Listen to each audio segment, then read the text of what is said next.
Hey y'all, welcome back to my channel. Today I'm going to answer a question that I get asked a lot, which is, how do I find a remote job? Like, where do I go? How do I get started? Please help me out. So I am going to help you out. I'm gonna provide a handful of resources as well as advice and tips when you are looking for your first remote job so that all of you can be finally fully remote. So let's go ahead and jump on in.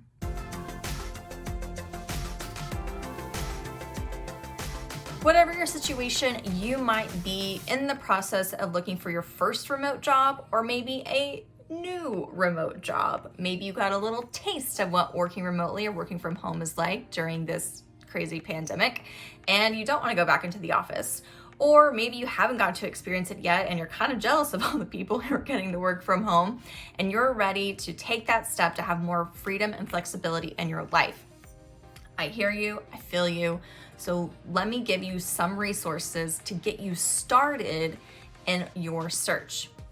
And before we begin, I do want to let you know that down in the description below, I have a link to my guide, Finally Fully Remote, which goes into a lot more detail than what this video is going to go into.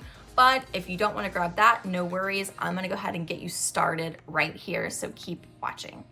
When you begin your search, there are two different ways that you can do this.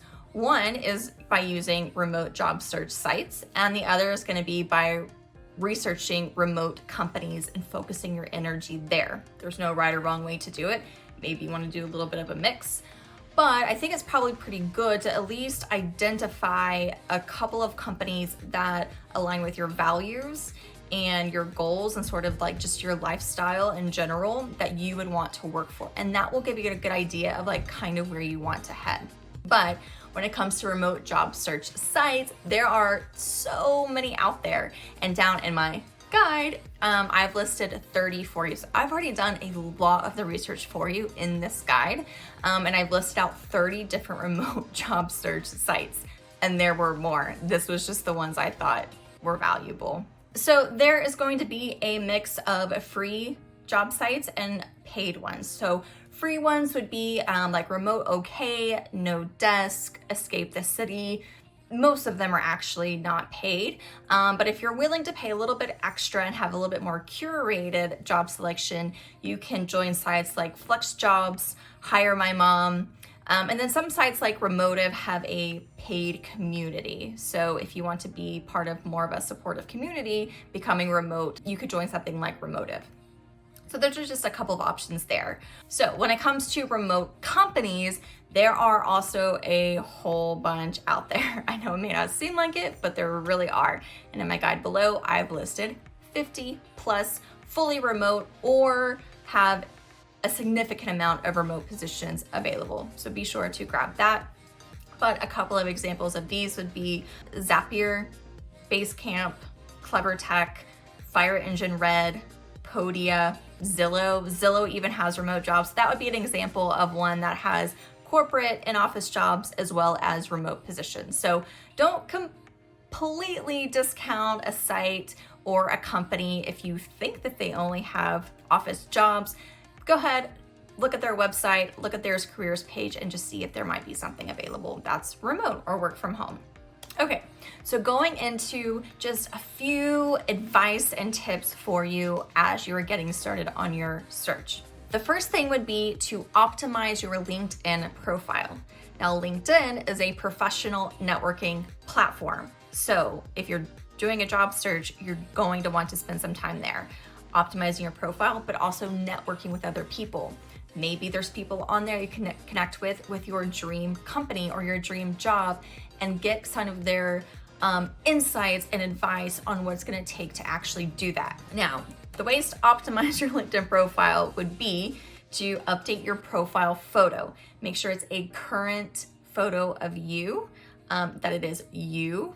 Humans hire humans. They're not going to hire your dog. They're not going to hire your logo unless you own your own company. But if you're looking for a job, you definitely want to have a picture of you on there if they want to connect with you.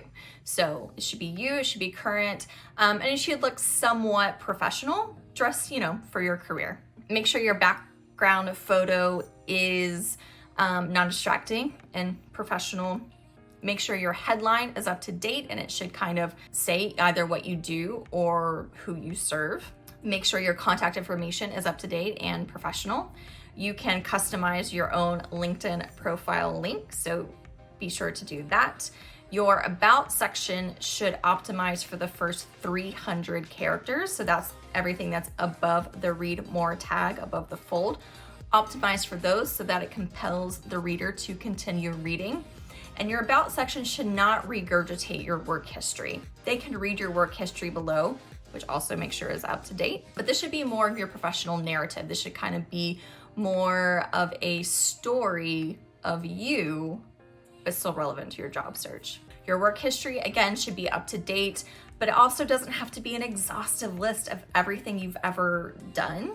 If you had a job in college that is completely irrelevant to your current career, don't put it on there. It doesn't have to be on there. So make sure that you're really crafting your LinkedIn profile just like you would craft your resume or cover letter so that someone who's looking at it can see the narrative story that you want to be telling them. So that leads into my next point, which is making sure that you have a well-crafted cover letter and resume and that you're tailoring each one to each job position.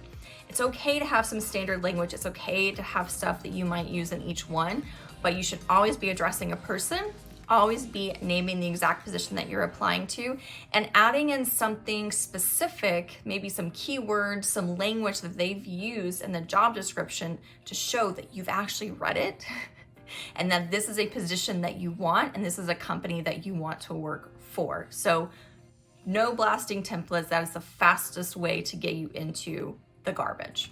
Also, you may want to consider making a video resume. So this would be in addition to your paper resume. You can't get rid of that, but I've applied for a lot of jobs in the last couple of years that required a 2 to 3 minute short video introducing me, why I would be a good fit for this job and with the company. So you can have just a standardized video resume to go with in conjunction to your paper resume. And if nothing else, you're going to need to get comfortable making short videos here and there for either the job application. Sometimes it's the initial application you have to submit, and sometimes it might be the second or third round into a remote job application that you're gonna have to do a video. So just be mentally prepared for that and start thinking about how you would actually do that as well. And then lastly, if you're not comfortable doing any of that, crafting your resume, writing out your professional narrative, kind of creating a story around being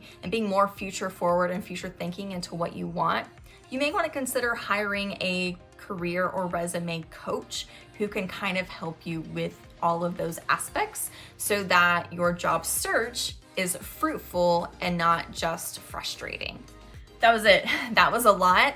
I know, again, my guide, Finally Fully Remote, which you can get down below, goes into way more detail and helps you through that process. 30 different remote job search sites, 50 plus fully remote companies that you can check out the careers page, more details into LinkedIn, profile optimization, networking, and crafting that resume. So be sure to grab that below. I hope this has been helpful, and I hope that you get to go finally fully remote. Thanks so much for being here, you guys, and I will see you next week.